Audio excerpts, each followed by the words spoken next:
to be part of this. Every single week we get together, we decide we're going to do one more, just see if anybody cares. And every week, one bastard sends an email and says, loved it. And then Then you have to do another one. Yep. If I find that guy, I swear to God. Gene, let's roll. What are we doing?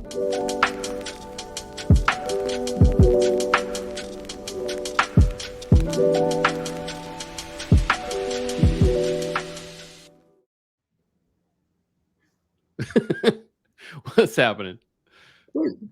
That's Warren Wolanski. Hey. What's I happening? know him. And he is not Wonder Woman. It's just initials. I see. Just initials. Gene, I saw you getting excited. Didn't know who we're meeting, dude. Although Warren does like ice cream almost as much as Wonder Woman. I don't know about that. Really? You don't like ice cream? I like ice cream, but I'm not like a Wonder Woman level fan of ice cream. Okay. I didn't know Wonder Woman was a fan of ice cream. I didn't know. Oh, yeah. Yeah? She loves it. Huh. It's one of the first inventions that she finds in the New World. Oh, I got you. Like DC. I don't even like DC. Warren, speaking of inventions in the New World, this is the worst segue ever. Ladies and gentlemen, Warren Wolanski, founder of Plank, joining us today. How are you, sir? I'm pretty good. How are you? I'm good. You know, I was just thinking about our owner camp we had up there in Montreal. That food tour you took us on was pretty legendary. It was a lot of fun. It was. You would have loved it, Gene. But you never come to our events, so I don't know why. Warren, we were talking, good Lord, it was months ago, about something Plank had done. I want to say it was summer of 21. Maybe I've got that a little bit off. But a lot of people talk about like building websites the right way. A lot of people talk about, doing the best they can in the world. And since we came through 2020, there was all kinds of different things. But you put together a document about ethical web design. But what are you thinking, man? Like, you get there and you go, it'd be great. Let's put ourselves out there for everyone to take shots, because we're going to talk about building websites the right way. So tell me, what's the origin of this? How did this come up? So I had a meeting with my team. I don't know, at some point, could have even been as far back as like late 2020, early 2021. We're just doing a bit of brainstorming, and the team started talking about the way and the things that we do when we build websites, and the word ethics came up. And my first thought was to get scared of that. Kind of like, that's a really, really big word. Like, that's a word that's putting a stamp out there and basically saying, we're going to be doing something that lives up to a certain ethical standard. And my first thought was, God, that's a pretty big, bold statement. And then the more I started to think about it, I realized, well, why not be bold? Like, why not take a stand and basically realize we're not judging others when we're taking this stand. We're basically saying these are our ethics. These are our standards that we want to live up to. And we're not trying to be judgy about it. But what we realized is that there's a series of things that we already were doing and already were taking into account when we took on projects and started working with clients and delivering work. We just never stated it clearly. I never stated it and basically set standards. So what we've done here is basically set a series of standards for our clients to know what they can expect of a beautifully designed and well thought out website, and also challenge our team to set a certain level of standards of this is what we expect our team to meet whenever we build a website. Yeah, Gene, did you ever have anything like this? No. Never mind. Sorry.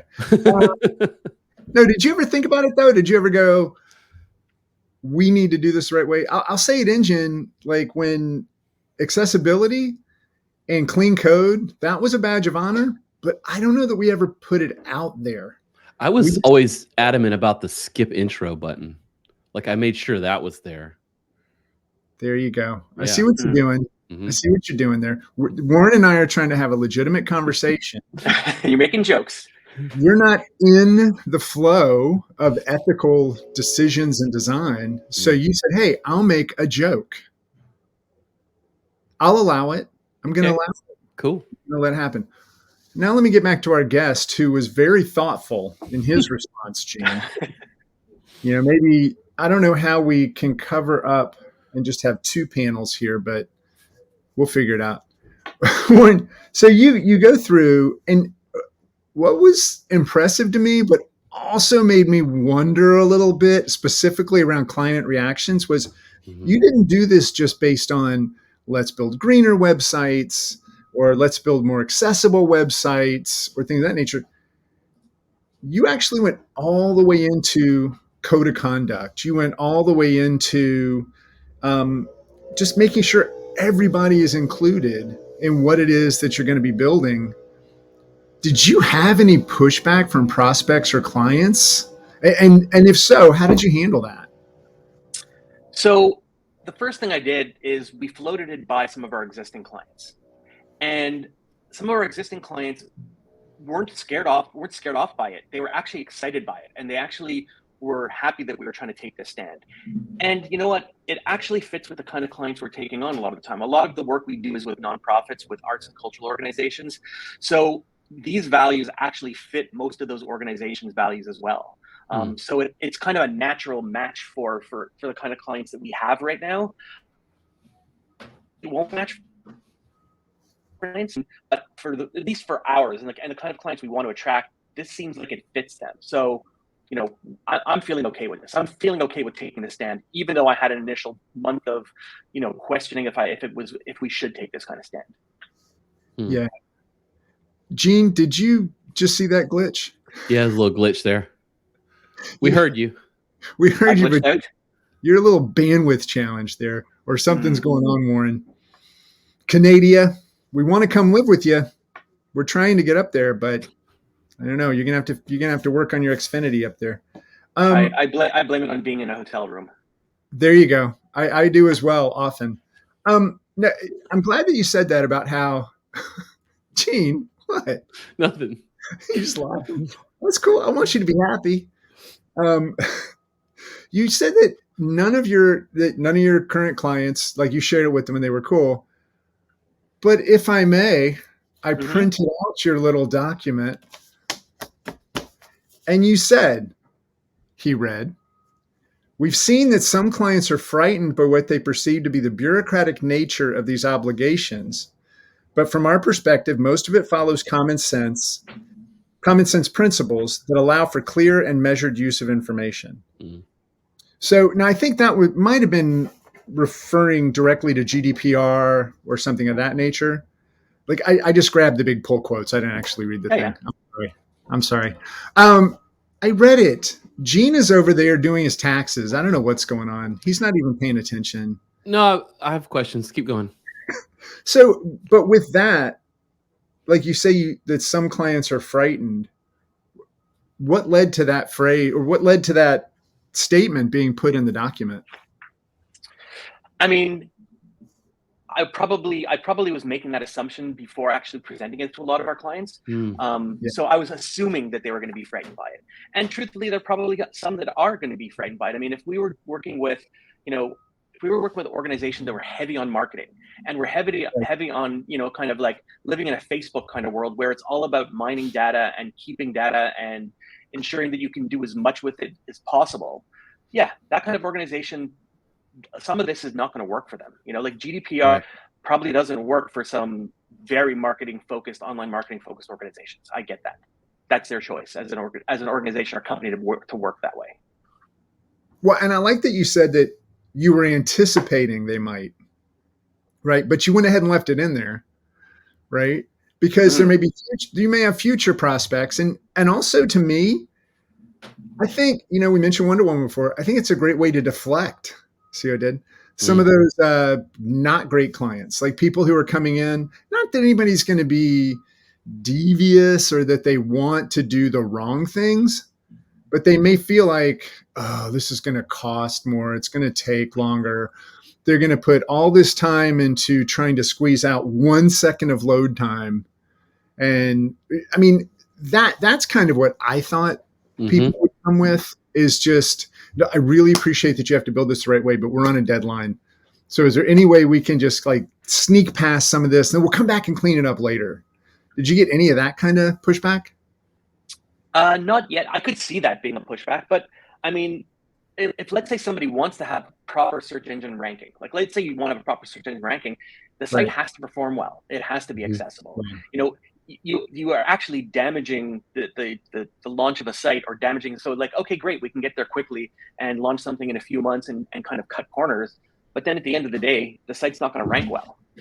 Right. Well, and you even mentioned in the document, okay, I did read it. You mentioned in the document that you're recommending people use green search engines, right?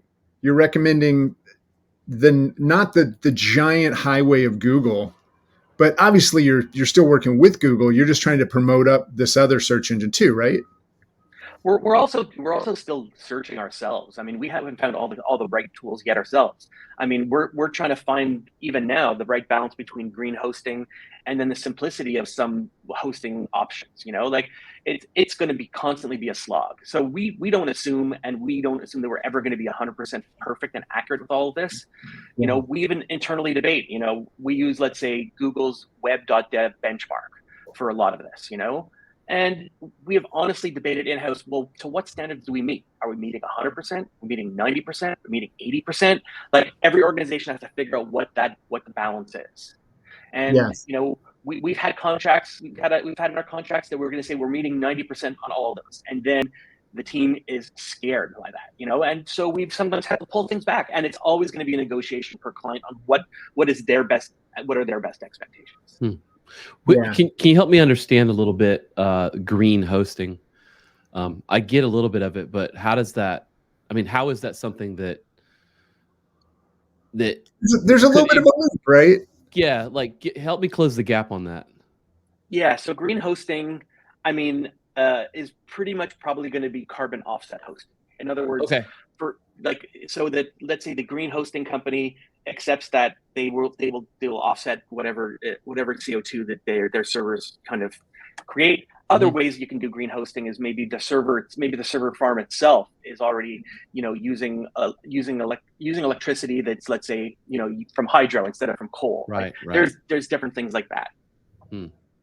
Well, I remember, I mean, this would have been well over a decade ago, that Google was trying to put all of their server farms next to free-flowing bodies of water so that they could use the natural cooling to come in. But then I think something happened where they were kicking this hot water back into the cool stream. Yeah. It was starting to mess things up. But there's so much stuff like that out there. I know. And then Warren, one of the things you put in there, and this to me was like, I never thought of it this way, but if you save 1 second of load time, not only is that good for humans, but it's also a little bit less processing power.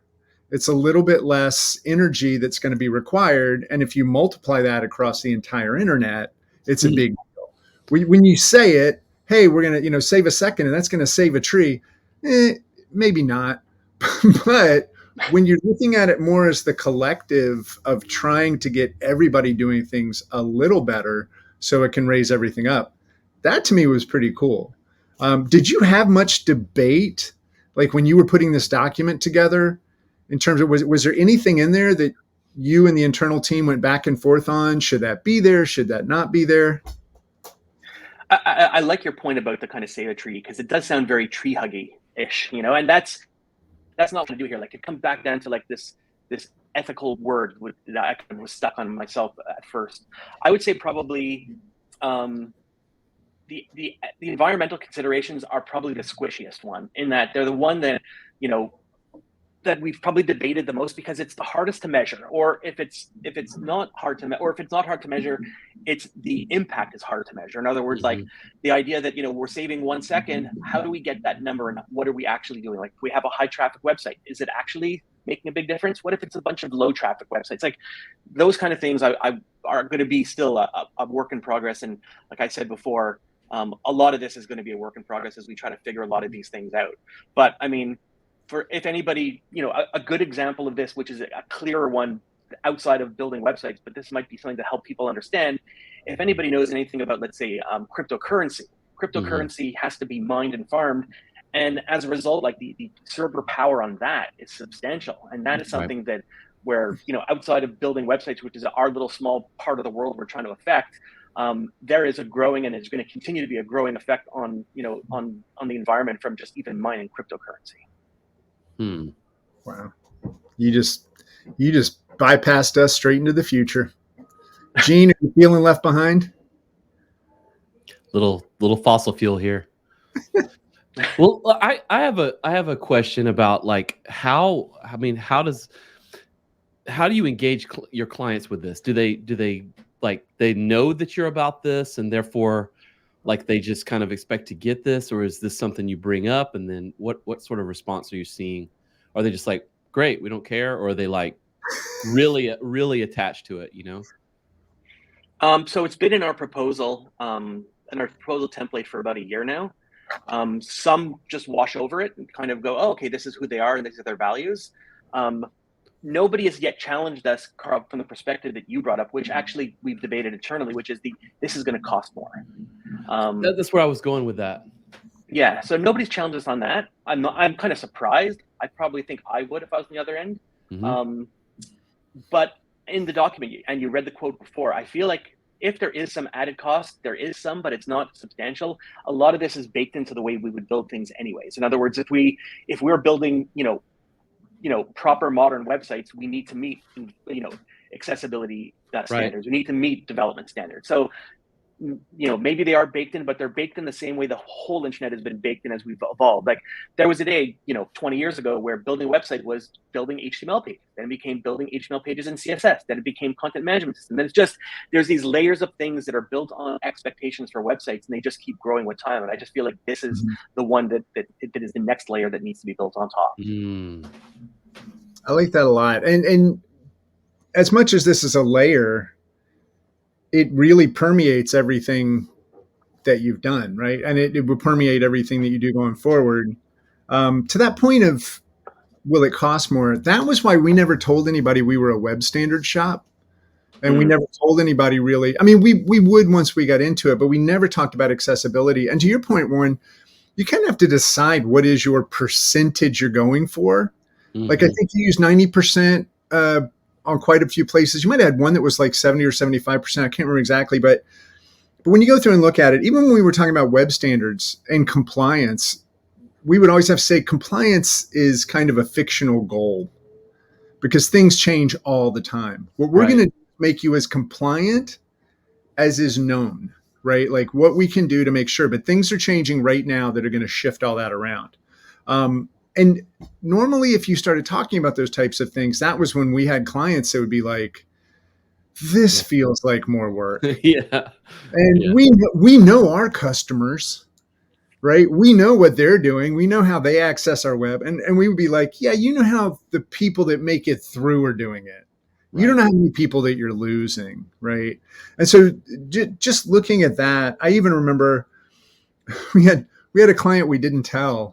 It was the Cultural Council here in Jacksonville, and we didn't tell them that we built their website so that it was accessible and standards compliant. And they went out and got a grant for $50,000 and called us so excited. Said, hey, we got this grant for $50,000. We can now go in and make the website accessible, and we can do all these things. And I was like, can I put you on hold for 1 second? And they were like, yeah, and I put them on hold. And the website had been out for like 6 months. I remember I called out to Travis Schmeiser, who had built it. I was like, Travis, is the Cultural Council website like as accessible as we can make it? He goes, oh yeah, I put extra time into it because it was such a civic project. I went, okay. And then I had to tell them they were so pissed. They had hired a grant writer. They had done all these things. They ended up having to give the money back. And all I could think was, I could have taken the money. But that didn't feel right, That would not be ethical, Carl. Exactly. And ethical Carl is somebody I've locked away, so you don't have to worry about him anymore. He's done. Now, Warren, I want to spend just a minute looking at this from another angle. And first of all, I just want you to know I truly respect this. I'm looking at it as an owner as well, and thinking about how does this come in. this is a marketing push too, right? I mean, it is who you are. It is what you believe in. So it's not like bullshit. I mean, this is something you're going with every day. But from a positioning standpoint and the space that you're in, did you find many other companies that were positioning themselves this way? I would imagine B Corps, right? Like that's kind of their main focus. But did you find anything like that? Like you had been bumping into stuff, or you just saw other people that were doing something, but you decided to take it to the next level? There are a few. There are a few other digital agencies out there that have this as part of their story. So we're not singular in this. And if we were, I'd be totally surprised. But there aren't many. There is actually our all of us like being a part of the bureau community. We obviously know about A Book Apart. A Book Apart just launched a book about this a few months ago. So there was another agency in the UK that is focused on this, and it kind of lined up at roughly the same time. Also, I had done a bit of research, and somebody had written a book about ethical website design a few years back, and then in the past few months, the website went down. So this has happened. Like there are other people thinking about it, and there are other people writing about it. So I'm not going to claim to be singular in this, but definitely it's something that I just hooked onto as I feel fits who Plank is as a company. It's that solar hosting company. That's why it went down. That's right. If they had gone with wind, it would have been fine. There you go. But that solar's no good. Just ask Florida. We know. Warren, when you go back and look at the code of conduct, specifically, can you dig into that a little bit? Because it's not just the code of conduct for what people will experience when they work at Plank and with Plank, but it almost crosses over into a code of conduct, almost of what it's going to be like to interact with Plank's work. Do I have that wrong, or is that kind of the intention?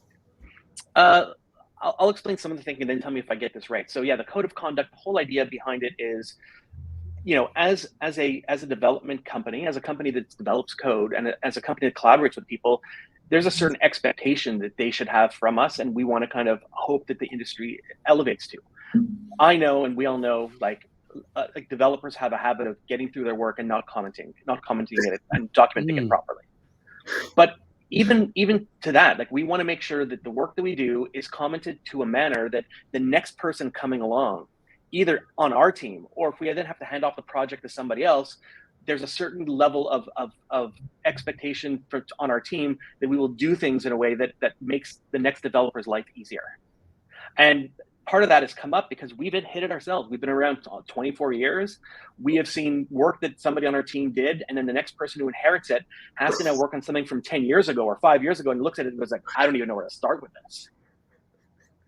Yeah, no, I've heard those yelps.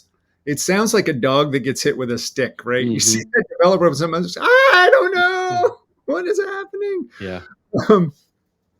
I've got two more questions. Gene, how are you doing? I'm good. You good over there? You're hitting on them. So, Warren, obviously, I have mad respect for this. How are you measuring it? What I know of you is that when you or Stevie or somebody at Plank is putting something in motion, you don't just launch it and walk away. Like you're going to come back around to it probably every 3 months or so. You're going to review it. You're going to look at all that. But how are you determining if it's working or not? How are you making that assessment? So here's something that we started working on. And, you mentioned before the idea of marketing. So I recognize that Taking the Stand definitely has a marketing spin to it. And that wasn't the intention, but we're a company that wants to tell our story, and telling our story is marketing. So I was working with our marketing coordinator over the past few weeks and came up with an idea to measure this stuff. So to add more onto this word of ethical website design framework, now I'm going to add the word diagnostic onto it. So the idea is we are now in the middle of having and tracking very specific numbers and very specific benchmarks so that we can then say, oh, we can check all of these boxes. These are the 35 boxes we can check to say that we have done these things for your website. Now, the marketing spin on it is we're actually going to be launching next month We're going to be doing one of those industry reports, those fancy things where we're going to do an analysis of, let's say, 20 of the largest arts organizations across North America, and then apply this diagnostic against their website, and then do an industry report about how all of them are doing. There you go. That is amazing. And I want to hear all about that, because there is something, we used to do that in the early days of the web. It wasn't the same thing, but it was that whole, hey, your product is great, your website sucks. Like that. Yeah. Marketing. Yeah. We would basically say, we love what you do. My God, can we help? This is horrible. Nobody understands the true value of who you are. They don't understand the soul of your organization, because they come up against this little GIF that's like jumping across the screen, and they have no idea what to do. So when you go out there and do this, how are you going to make sure those organizations are aware that they're included in the report? Is this the kind of thing that you're going to reach out to them, or are you just going to kind of put it out there and see what it attracts? So we did this once, maybe about 10 years ago, where we actually did an analysis of somebody's website that we really loved the organization, and their site sucked at the time. Yeah. And I don't think it was well received, because it was directed at somebody specifically. We're kind of like, we are here to tell you you suck. And and it didn't go over well, because nobody wants to hear they suck. If you do it in private, I have sent emails to people basically saying, not you suck, but basically saying, we would love to work with you. We think we could do a fantastic job on your project. I think that's a fair thing to approach. But in this case, what we're going to be doing is taking a look at the 20 organizations or so, do a general trends. I don't want to call somebody out and say, you individual X, you suck, but more like, hey, here are the 5 things that you're all doing really well. Here are the 5 things that you could do better, and take it from there, and then let it sit in the world, and let all of the organizations see it themselves, and let them just get a sense of what the trends are overall. So you're not going to go out there and go, all right, Montreal Museum of Modern Art. Yeah. It's a C+. Here's exactly. where instead, you're going to say, here are 10 of the most well-respected arts institutions, and this is how collectively they kind of fare. Here are the places where they could all use some help. So you're going to do it more like that, kind of group them, which cool. Actually also from a marketing perspective means that if one of them finds out, there's a good chance that it's going to proliferate to all of them. I am using my big words today, Gene. I want to impress one. I've used proliferate. I said it wrong. Okay, I'm done with that. I don't think you know what that word means. I don't. I did another one with the layers. Maybe it was also, maybe I'm using the same word twice. I'm sorry. Kind of. It's okay. I'll stop doing that. Warren, when are you sending this out? Was supposed to be this month, but we've gotten bogged down in other things as well, like we all do. So it'll be next month. We'll be sending this out. Okay, cool. Well, I want to hear how that goes too. And then I've got kind of one final question. I have always been a big fan of your passion projects. The way that you pick one, or maybe it's 2 a year, and you go after it. And the most notorious one I know of is rebuilding the Rush website, right? And Lori, who's at the Bureau, had an opportunity to be part of that, like helping with the lyrics and all this kind of stuff, and make sure all that stuff got over there. When you go after your passion projects now, are you framing yourself a little bit different than you did before you had this ethical web guide?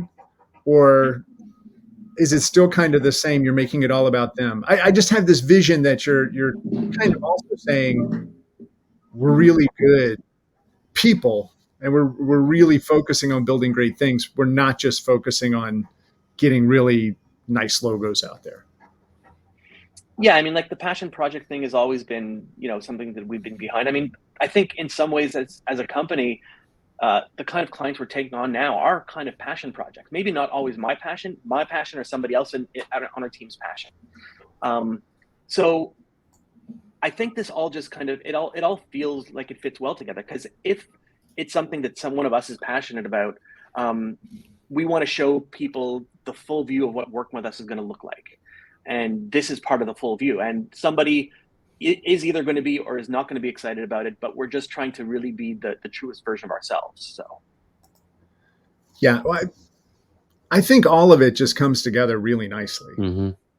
So, and I want to thank you for putting it out there. And even if there has been a book out or there's been this out or that out, the way that you framed it, the way you put it together, and the way that it's talking, not really just to clients, you're kind of talking to the industry, right? You're speaking out to everyone about how we can all be better.